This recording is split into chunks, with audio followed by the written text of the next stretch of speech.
Introducing From Classroom to Boardroom series, where we tell stories of teachers who are in classrooms and are now serving the country at a higher level.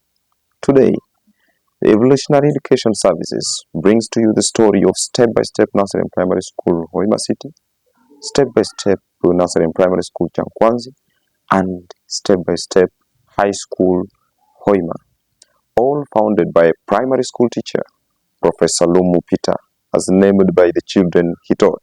So join me, Jaganda Lochi, the CEO of Evolutionary Education Services, and Berit O'Brien, the events manager, Evolutionary Education Services, as we dive into the story of step by step. All right, thank you so much. You're most welcome. This is the Evolutionary Education Services, and right now we are here at the step by step. As we promised earlier on, we shall be bringing captivating stories, especially the ones concerning the teachers who started in the classroom just like any other teacher, but finally at a certain level, they are serving the country at another level. That's why today we are step by step to link up with one of the great teachers that we know of and who started in the classroom and finally today owns these schools. We shall be able to show you these different schools, and he's here to talk with us. You're most welcome, sir. Yes, please. As we are here today, majorly, as the Evolutionary Education Services, we tell the stories of teachers because we believe that teachers always make it in the news when they have done something wrong. They hear a teacher has defined the child, and that is when you will hear the news everywhere. That's what we call news. So, but as the teachers, we decided to come together and tell our stories. And that's why today we are here to host you as the Evolutionary Education Services, though we are within your compound. Thanks a lot. I would like to move fast and straight to the point. As a teacher, I know many people becoming a teacher has not been by choice. In many cases, it is either something went wrong, poverty, and the rest. All of us thought of becoming doctors, become a lawyer, become what, but later on, life along the way made people become teachers. Would you be in that category, or it was by choice that you became a teacher? Actually, thank you very much, moderator. My name is Lumu Peter, and I'm a professional teacher. That question is very simple for me. Actually, I became a teacher in a small way, but I always been a teacher. But during my O-level is teaching, and it's very good at discussing. He says becoming a teacher was not by choice. It was the only option left because his parents could not afford to pay him in A level. That is how he joined Tuhaga TTC, the Teachers Training College, which later on became Bulera PTC, because joining teaching was very cheap, only 5,000 shillings. Your father has no money. Those are so when you are going to the course of teaching, you are saying that your father has no money. The teachers' training colleges by then were called Tata Taina Send, meaning father doesn't have money. In other words, it was only for the poor. And it is my children who named me Professor. Yeah. So it's a title that the children just gave me, not because you studied and you got to that. They gave me a title, and I'm well known as Professor because of what I did, for the great work I'm doing. In his career as a teacher, he taught in only 2 schools, Murubia Primary School in Hoima and his own school, Step by Step, also in Hoima. So was Murubia the first school you taught? It was my first school and it is my last school. So you never taught in any other school apart from Murubia? And maybe now your own now? And my own school. Okay. He also led as the head teacher of Murubia Primary School. However, he became the head teacher through election by the staff members, not through appointment. So I remember elected me. How many of you contested? 3 of us, and we didn't know. There was no campaign. As we all know, many people fear loans, meaning loans seem to be disastrous to them. However, as Professor Lumu puts it, A loan can be disastrous, can be destructive, but can also be constructive. So the advice is get a constructive loan. Just like he got a loan of 3 million shillings to start the school. He didn't get any donation, any funding from anywhere, but he borrowed the loan of 3 million shillings from Centenary Bank, and he had to put his plot of land as the collateral, and that's the capital for step-by-step schools that we see today. So I started step by step. It wasn't easy, but it was easy. I had only 3 million. 3 million. 3 million So I want to Ugandan tell you, shillings. 3 million Ugandan shillings. And I think I was blessed. And I can say I was blessed and I'm still blessed. Because I'm still standing on 3 million foundation. What only? I was renting. I was renting at Pepis here. Landlord, I gave him 1.5. Then you remained with 1.5. 1.5. So 1.5, I struggled to get timber from Chiliateri to make a desk. And as I was beginning, parents started coming, where are you, Tamu? He started bringing school fees, student by student. So that is how I started.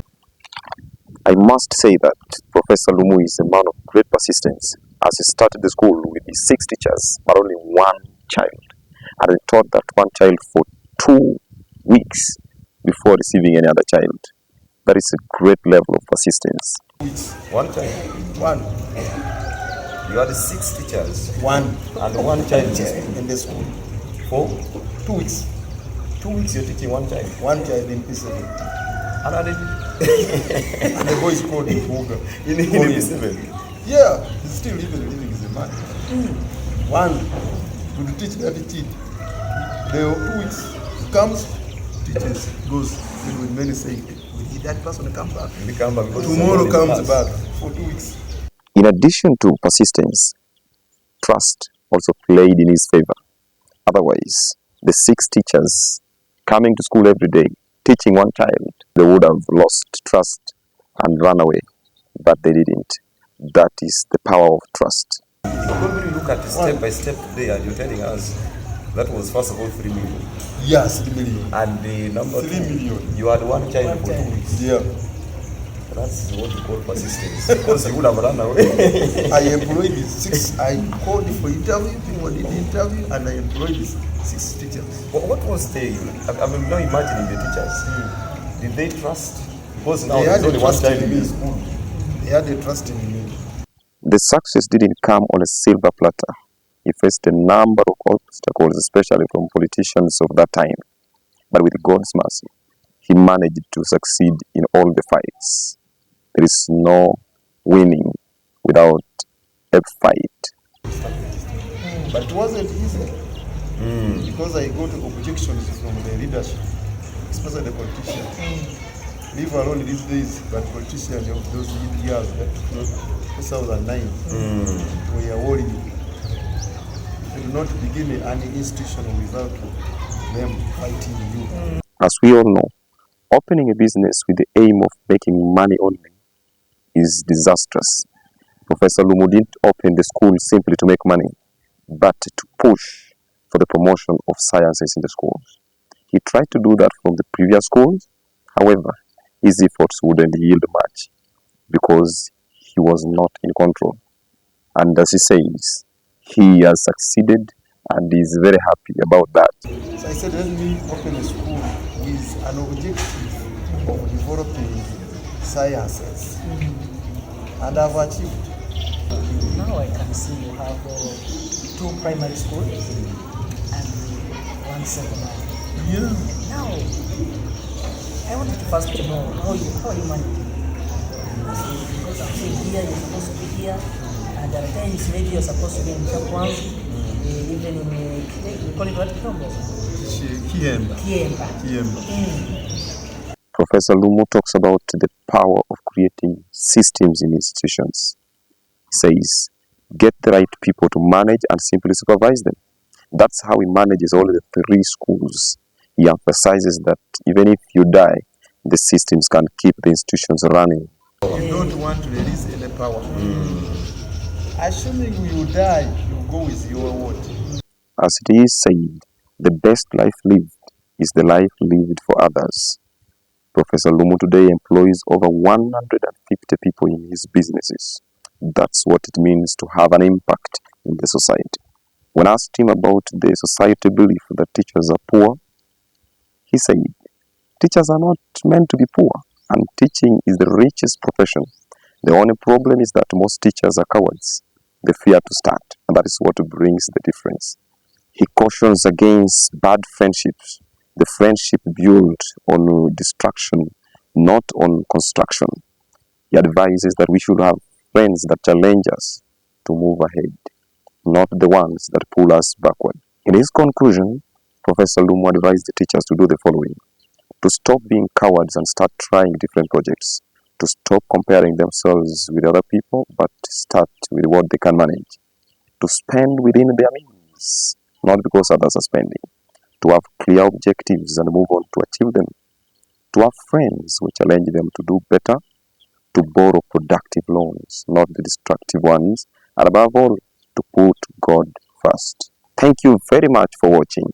As Evolutionary Education Services, we call upon you to subscribe to our YouTube channel because we shall travel all over the country to tell stories of teachers.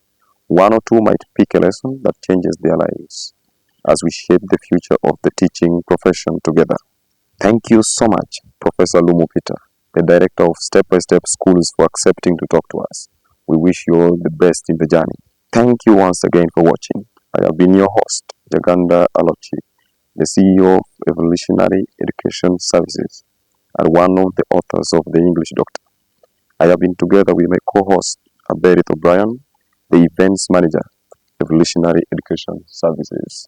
Bye-bye. Let's meet in the next video.